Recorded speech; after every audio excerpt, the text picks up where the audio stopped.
So giants in Afghanistan, huh? Ready to dive into some pretty wild stories. Seems like we've got a lot to unpack.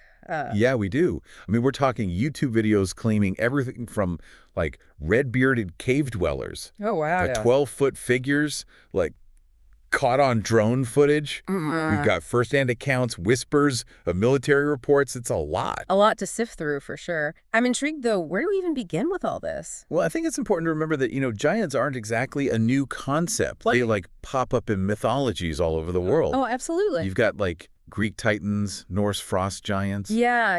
It's almost as if every culture has its own version of these larger-than-life figures. It's true. And what I find really interesting is how these figures often act as, like, symbols. Oh, absolutely. They represent, forces of nature, the unknown, maybe even societal anxieties. Like, think about the battle between the Olympian gods and the titans. It's like classic good versus evil. Yeah. That struggle between order and chaos, very primal. Exactly. Or, like, those frost giants in Norse mythology that are always trying to, like, plunge the world back into ice. Right.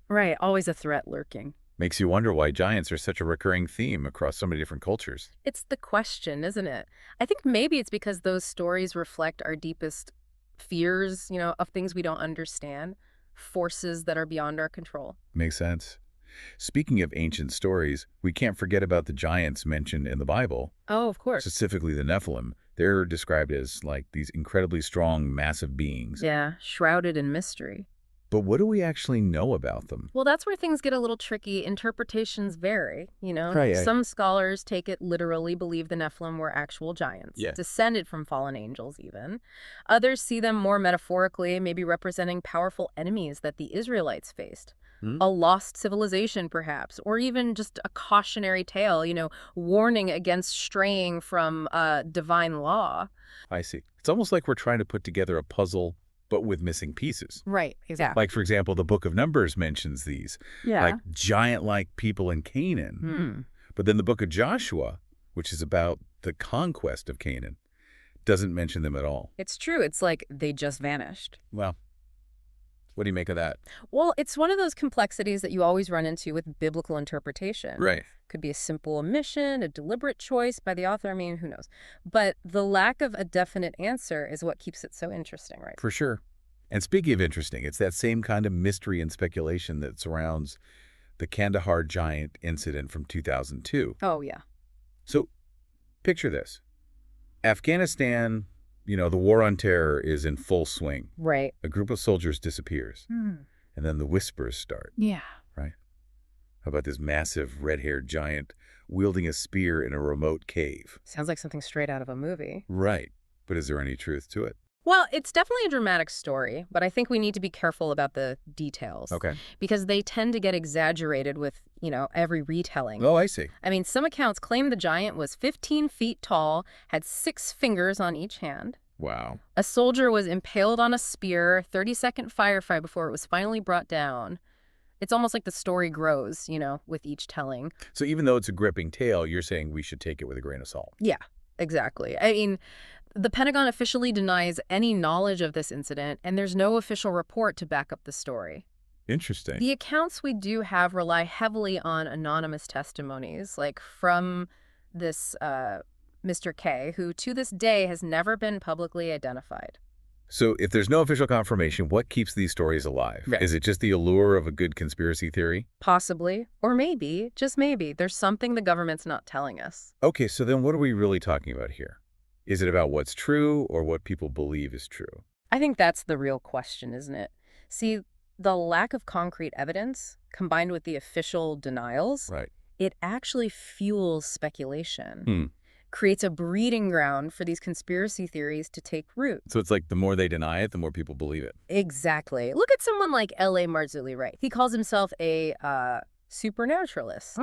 And he's used the Kandahar giant story to promote his theories about, like, biblical prophecies playing out in current events. And that's where things get tricky, right? Yeah. Especially with social media, where misinformation can spread like wildfire. Absolutely. It's more important than ever to, think critically about the information we come across and to really consider the source. Couldn't agree more. But the Kandahar giant isn't the only alleged giant sighting in Afghanistan, is it? No, not at all. There are other stories, other whispers about encounters with massive beings in these remote mountain ranges. Oh, really? Yeah, and while, concrete evidence is still hard to come by, there are some fascinating similarities in these accounts. Like what are we seeing pop up again and again? Well, one of the most striking similarities is the consistent descriptions of their immense size. We're talking giants that tower over trees and landscapes. That's pretty hard to miss. Right. And then there's the association with these remote mountainous areas, particularly caves. It adds a layer of mystery and isolation to these stories, makes you feel like these creatures exist on the fringes of our world. Okay, I'm definitely intrigued. Can you give us some specific examples of these other alleged encounters? Sure. One account comes from a soldier who was stationed in the Kunar province back in 2008, 2009. Okay. He claimed that he saw this massive figure through his thermal scope one night, rising up from what he thought was a group of Taliban fighters, huddled around a fire. Wait a second. I think I have that account pulled up here. Let me see. Yeah, here it is. He says the figure was at least as tall as the surrounding trees, which were 10 to 12 feet high. Wow. And get this, he describes its movements as both slow and deliberate, but also incredibly fast when it needed to be. Huh. Almost like it was moving with a purpose, but not in any hurry. Yeah, it's pretty chilling stuff. It is. And then there's the account from the drone operator, who claims to have spotted 3 12-foot tall beings in northern Afghanistan. Hold on. 3 12-foot beings. That's not just a sighting. That's a whole party of giants. What else did this drone operator see? Well, he described using his drone's crosshairs to, estimate their size. Okay. So they were each as tall as the crosshairs were wide. Watched them for about 10 minutes. They appeared to be tending a fire, doing other tasks, giant things. He even mentioned that the goats in the area looked like tiny specks compared to these beings. Wow, that's quite a visual. It's amazing how, even though these stories vary in time and location, Yeah. they still share these consistent details, right?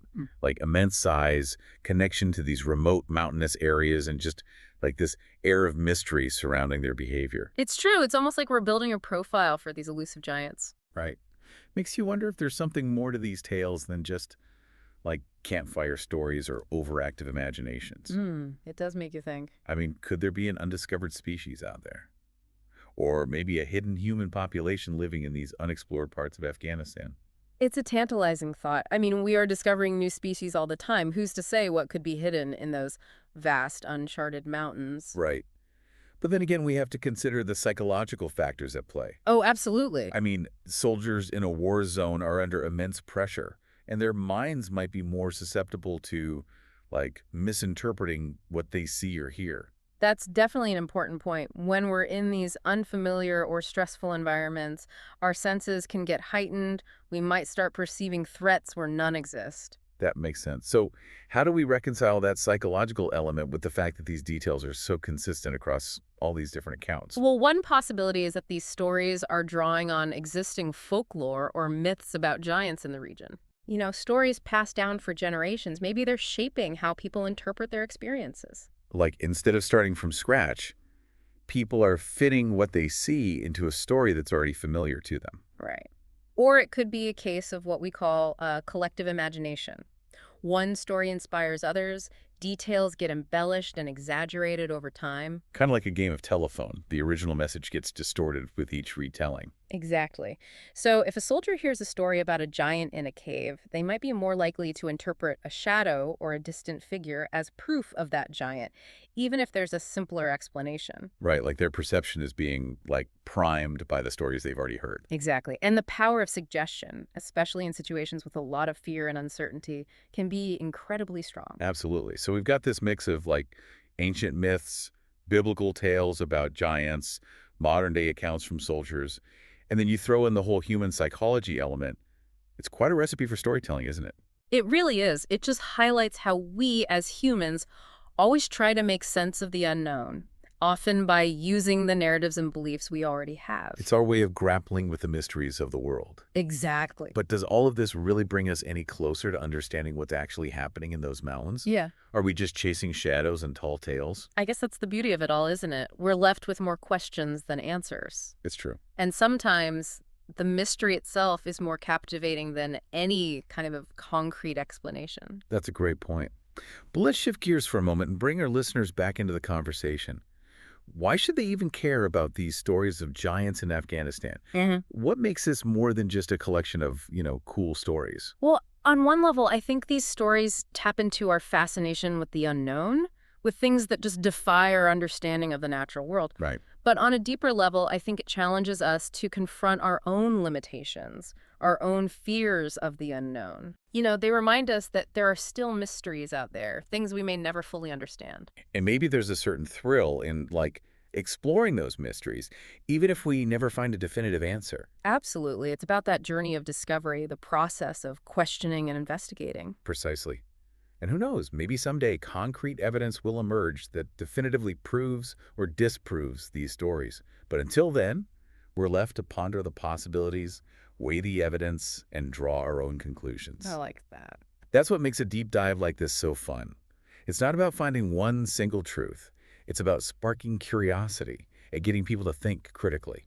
Well said. So, to our listeners, I'll pose the question. What do you believe? Are these just tall tales spun by soldiers under stress? Or could there be a kernel of truth hidden beneath those myths and official denials? It's a great question. Whatever your perspective, I think it's crucial to approach these stories with a healthy dose of skepticism, but to also stay open to the possibility that our world still holds secrets we haven't uncovered yet. I love that. We may not have all the answers, but that doesn't mean we should stop asking questions and exploring the unknown. Agreed. After all, what's life without a little mystery, right? Exactly. And for those of you who are ready to go beyond our little deep dive today and explore these mysteries further, we encourage you to check out the sources we've mentioned. Yeah, you might be surprised at what you find when you really start digging into the details. Oh, for sure. And remember, critical thinking is key when you're dealing with these kinds of extraordinary claims. It really is. Always question, always investigate, and always be open to new information. Couldn't have said it better myself. The search for knowledge is an ongoing journey. It really is. Well, that brings our deep dive into the world of giants in Afghanistan to a close. We've covered a lot of ground today, from ancient myths to modern-day accounts, and we even explored how our own minds can shape our perception of the unknown. It's incredible how these age-old stories still capture our imaginations, even in our technologically advanced world. It really speaks to the enduring power of mystery and that human desire to understand the world around us. But the search for answers doesn't stop here. We encourage you to keep those minds curious and keep exploring. Absolutely. Who knows what other mysteries are out there, just waiting to be uncovered. We'll be back soon with another deep dive into a fascinating topic. Until then, keep those questions coming.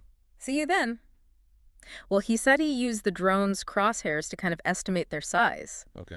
And each one was as tall as his crosshairs were wide. He watched them for about 10 minutes. They were tending a fire, doing other tasks, giant things. He even said that compared to these beings, the goats in the area looked like little tiny specks. Wow, that's wild. It's amazing how, even though these stories come from different times and places, they all have these same details. Yeah. Like their size, being in the mountains, that mysterious vibe. Right, almost like we're building a profile for these giants. I know, right? Yeah. Makes you wonder if it's more than just stories around a campfire or, people letting their imaginations run wild. It really does. Maybe there's an undiscovered species out there, or like a hidden group of people living in those unexplored parts of Afghanistan. It's definitely a fascinating idea. I mean, we're finding new species all the time, so who knows what's hiding in those mountains. Exactly. But we also have to think about the psychology of it all. Right. I mean, these soldiers are in a war zone, under a lot of pressure. Their minds could be playing tricks on them. Oh, absolutely. When you're in a stressful or unfamiliar environment, your senses go into overdrive, and you might see danger where there is none. That's true. So how do we balance that, the psychology, with these details that keep popping up in different accounts? One possibility is that people are taking those old stories about giants, the folklore and myths that have been around for ages, Right. and using them to explain what they're seeing. So they're not starting from scratch. They're fitting what they see into a story they already know. Exactly. Or it could be what's called collective imagination, where one story leads to another, and the details get exaggerated over time. Like a game of